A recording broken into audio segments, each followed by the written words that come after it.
김건희 특검팀이 통일교의 민주당 자금 지원건은 다른 기준을 적용했는지를 두고 논란이 커지고 있습니다. 공소시효도 문제가 되고 있는데요. 관련한 법적 쟁점들 임주혜 변호사와 짚어보겠습니다. 어서 오십시오. 네, 안녕하세요. 네, 자 저희가 쭉 보여드린 것처럼 통일교가 국민의힘뿐만 아니라 민주당도 지원했다라는 진술이 나왔는데도 김건희 특검이 이를 수사하지 않았다라고 하는 부분이 논란을 키우고 있습니다.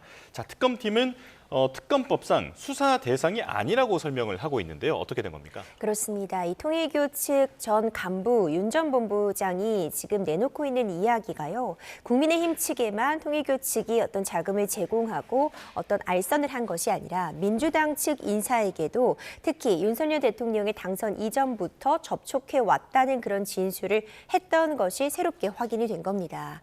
이와 관련해서 이제 국민의힘 측에서는 특히 특검 측이 민주당 측의 어떤 이런 상황에 대해서 인지하고 왜 곧바로 수사에 착수한다거나 별건으로 또 기소하지 않았느냐 이런 부분을 문제 삼고 있는 건데요. 일단 특검 측이 밝힌 입장에 따르면 해당 내용을 어떤 이 청취하고 이 수사 기록으로 만들어 놓은 부분까지는 맞으나 특검이 대상으로 하고 있는 이 수사 대상에는 포함되지 않는다고 선을 그은 겁니다.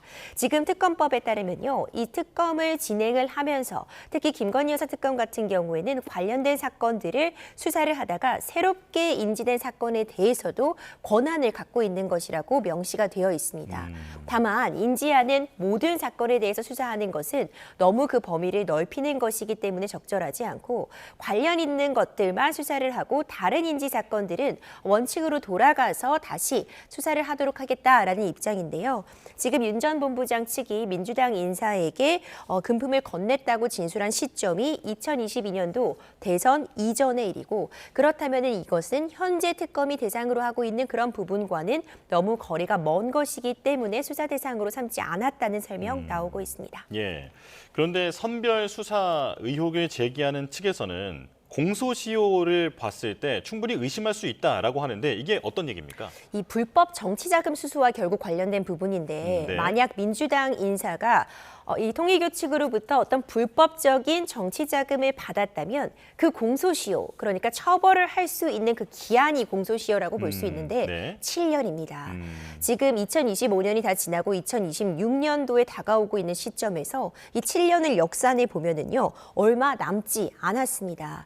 특히 지금 윤 전 본부장이 이야기하고 있는 것처럼 이 총선 이전에 2019년도, 18년도, 17년도에도 자금이 전달됐다고 한다면 공소시효 만료를 얼마 앞두지 않았다라고도 평가가 되기 때문에 특검 측이 사건을 이제 넘겨서 다시 정식으로 수사가 착수된다고 해도 공소시효에 너무 임박해서 수사가 진행이 된다면 또 처벌이 되지 않을 가능성도 있기 때문에 이런 부분 일종의 뭉개기를 하고 있었던 것이 아니냐라는 비판 역시 그리고 이에 더해서 다른 사건들 같은 경우에는 별건 수사로서 다시 또 이 관련된 사건이라고 해서 특검이 수사를 하다가 이것은 또 꼭 빼놓고 이 수사를 하지 않은 부분을 문제 삼고 있습니다. 예.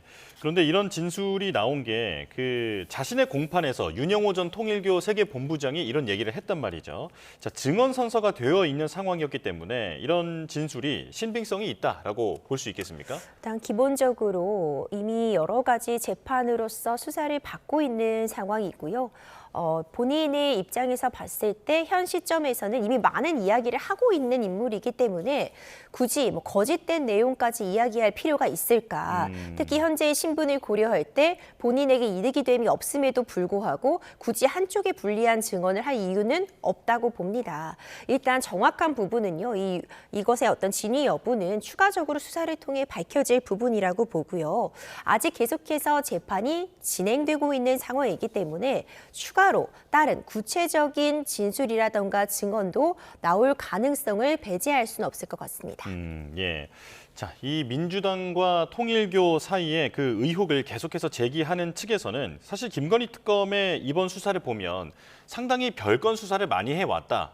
수사 대상을 계속 확장해 왔는데 이번에만 가만히 있었다는 것은 인정할 수 없다라고 그렇게 주장을 하고 있는데 사실 실명까지 그 언급이 되는 인물들이 있었잖아요. 이 부분에 대한 수사가 이루어지지 않은 것, 마찬가지로 앞서 설명해 주신 것처럼 수사 대상이 아니라고 판단했기 때문일까요? 그렇죠. 특검 측은 인지한 모든 사건을 다 특검이 손댈 수는 없다라는 취지를 이야기하고 있는데 그렇다면 조금 더 그럼 어떤 사건은 직접 손을 대고 어떤 사건을 넘기려고 하는지에 대한 기준을 밝혔으면 좋았겠다라는 생각을 합니다. 예. 실제로 여러 가지 인지된 사건들을 특검 측이 직접 수사한 일례들이 이미 있어 왔습니다. 대표적인 것이 구속된 조영탁 IMS 대표와 관련해서도 집사 게이트에 대한 수사를 진행하는 과정에서 새롭게 인지한 이 기자 청탁 의혹에 대해서 수사를 직접 특검이 하기도 했고요. 이런 부분을 보자면 단순히 이것은 관련이 있다, 이것은 관련이 없다고 보았다라는 설명에 덧붙여서 어떤 사건까지는 우리가 직접 수사를 했다는 부분을 밝혔으면 좀 더 명확하지 않았을까 생각이 들고 예. 이 부분만 꼭 집어서 빼놓고 이제 특검 측이 수사를 하지 않은 부분에 대해서는 계속해서 좀 논란의 여지가 있을 수밖에 없어 보입니다. 예. 민주당에서는 자체 진상조사를 검토 중이다라고 하는데 이게 어떤 법적 구속력이 있는 건 아니잖아요. 그렇죠. 자체적으로 진상조사를 통해서 관련된 인원들에 대해서 좀 일단 자진해서 한번 이야기를 들어보자 정도의 취지인 것 같은데요. 예. 이미 이런 진술이 있었다는 부분이 언론에 공개되었고 특히 윤 전 본부장의 구체적인 다른 사람과 통화 내역에서 민주당 인사들도 접촉을 했고 금품을 제공한 바도 있으며 실제로 이 한학자 총재를 직접 만나러 왔던 사람도 있다라는 취지의 구체성이 담긴 진술이 있기 때문에 앞으로 추가적인 수사는 좀 불가피하지 않을까 생각이 되고요. 예. 추가적으로 윤 전 본부장 또는 다른 사람들의 구체적인 진술이 확보가 된다면 민주당 내에서도 관련된 수사를 피하긴 어려우리라고 봅니다. 예. 지금 문제가 되는 건 정치자금법 위반 의혹인 건데 지금 출판 기념회 도서 구매나 공식적인 어떤 정치 후원금 방식으로도 통일교가 지원했다라고 알려져 있습니다. 자, 그런데 받은 사람이 선관위에 신고를 했다면 받은 사람은 처벌을 안 받을 수 있다면서요? 이게 어떤 내용이냐면요. 공식적으로 출판 기념회를 한다거나 후원을 받은 그 금원 자체는 문제가 없을 수 있습니다. 이건 공식적인 경로, 좀 투명한 경로라고 볼 수 있는데요. 다만 이 정치 자금은 특정 법인 단체와 관련된 자금으로는 정치 자금을 기부할 수 없다고 되어 있습니다. 그런데 이 정치 자금을 받은 쪽에서는 이것이 통일교 측으로부터 받은 자금인 것인지 이것을 기부하는 개인의 자금인 것인지 그 자금의 출처까지는 확인할 길이 없기 때문에 만약 이 정치 자금을 받은 입장에서 선관위에 내가 이 금액을 정확하게 이 도서 구매라든가 출판 기념회를 통해서 정치 자금으로 받았다라고 신고를 하면 불법적으로 정치 자금을 준 쪽에서는 처벌이 될 수 있어도 경우에 따라서 받은 쪽은 또 문제가 되지 않을 여지는 있습니다. 아, 예. 조직적 지원은 안 되는 건데 받은 사람이 그걸 알 수는 없다. 정당한 후원이었다라고 주장을 하면서 신고를 한다면 그거는 이제 넘어갈 수도 있다라는 말씀이시고요. 자, 특검팀은 이걸 다른 수사기관에 인계할 예정이다라고 밝혔는데 앞으로 그렇다면 수사는 어떻게 되는 겁니까? 일단 내사 사건 번호까지는 부여되었고 사건 기록도 만들어졌다라고 이야기 나오고 있습니다. 네. 그러니까 이것이 민주당 의원들 측에도 지금 윤 전 본부장이 자금을 댔다라는 단순 의혹 제기에서 끝난 것이 아니라 적어도 이런 사건이 있었다는 걸 수사기관 내부에서도 인지하고 있고 별도로 이제 기록으로 만들어 놓고 있다라는 부분까지는 확인이 된 거기 때문에 앞으로 관련해서 수사가 조금 더 이어질 수밖에 없는 상황이라고 보여지고요. 만약 지금은 일단 의혹에 불과하고 구체적인 진술이 있기 때문에 추가적인 조사를 하는 단계라고 볼 수 있겠지만 구체적으로 특정 금원이 전달된 부분이라든가 어떤 청탁의 대가로서 무언가 이루어진 부분들이 확인이 된다면 수사의 대상 그리고 수사의 그 깊이는 더 깊어지고 넓어질 수밖에 없습니다. 예. 자, 노상원 전 정보사령관 얘기로 넘어가겠습니다. 앵커 리포트로 그 진술 태도를 저희가 한번 좀 짚어보기도 했는데 어떤 진술들을 내놨습니까?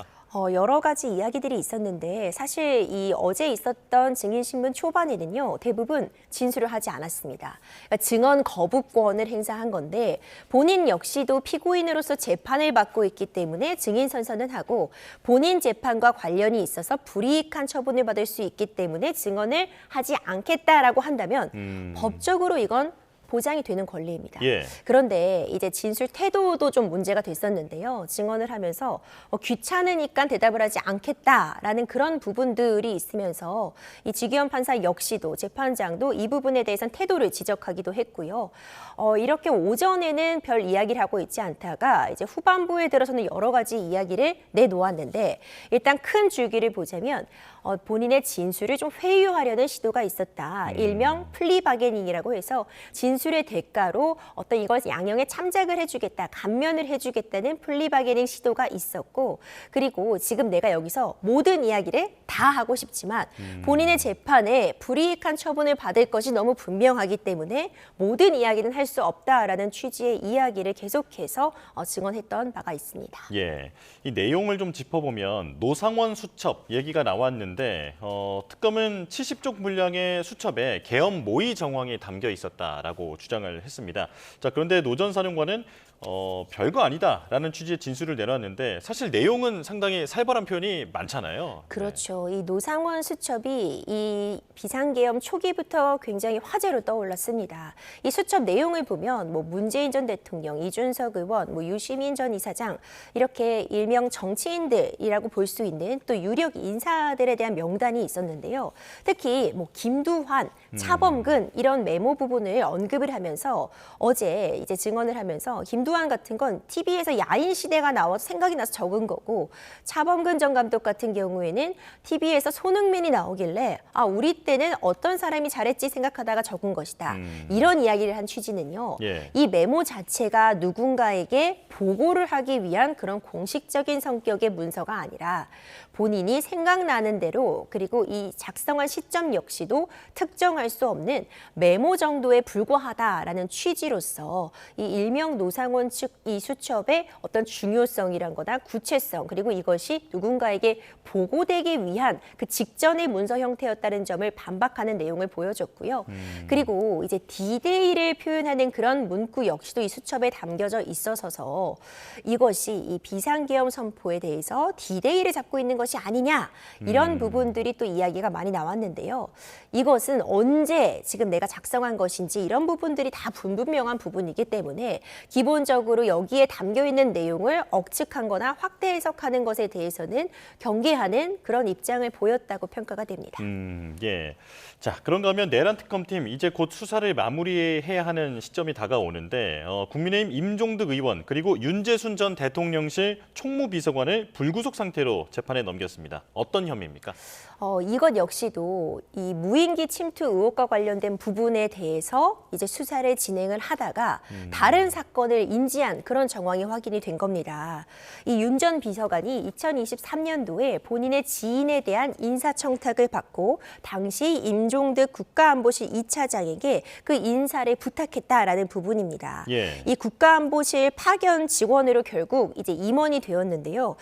국방부가 육해공군 적합자를 이제 추천받는 그 과정을 거쳤어야 함에도 이것을 거치지 않고 임용까지 이루어진 부분은 인사청탁에 해당한다는 부분입니다. 결국 이와 관련해서 불구속으로 관련해서 권리행사방해, 국가공무원법 위반 등이 문제가 되어서 별건으로 기소가 된 것이고요. 이와 관련한 부분 역시도 다른 사건에 대해서 수사를 하다가 인지한 새로운 사건에 대한 기소라는 부분이 확인이 됩니다. 예. 자, 그런데 임기훈 전 국방대 총장 인사청탁 과정에 개입한 것으로 나타났는데 기소 유예 처분이 내려졌습니다. 왜 그렇습니까? 이것이 앞서 그 노상원 전 사령관도 언급을 했었던 일명 이제 플리바게닝이라는 부분인데요. 지금 이 특검법에 따르면 이 특검법이 다루고 있는 부분들이 워낙 군사상 기밀과 관련된 부분도 밀접하게 연관이 되어 있기 때문에 섣불리 증언을 한다거나 진술을 하기 어려운 상황들을 감안할 때 만약 수사에 적극적으로 협조하고 수사기관이 묻는 그런 질문이라던가 새로운 진술 증언들을 한다면 형을 필수적으로 감면해 주겠다는 그런 내용을 담고 있습니다. 지금 임기훈 비서관 같은 경우에도 관련해서 이런 진술들 그리고 수사에 협조적인 태도를 보이고 있기 때문에 굉장히 핵심적인 역할을 담당한 초반에는 그렇게 알려져 있었는데 이제 기소 유예 처분을 받음으로써 있어서 일부 문제가 되는 지점은 있지만 수사에 협조하고 있는 부분이 참작받고 있다. 조력자에 대해서는 감면해주겠다는 그 특검 측의 어떤 입장을 반영해주고 있다라고 평가가 됩니다. 네, 알겠습니다. 여기까지 듣겠습니다. 임주혜 변호사였습니다. 고맙습니다.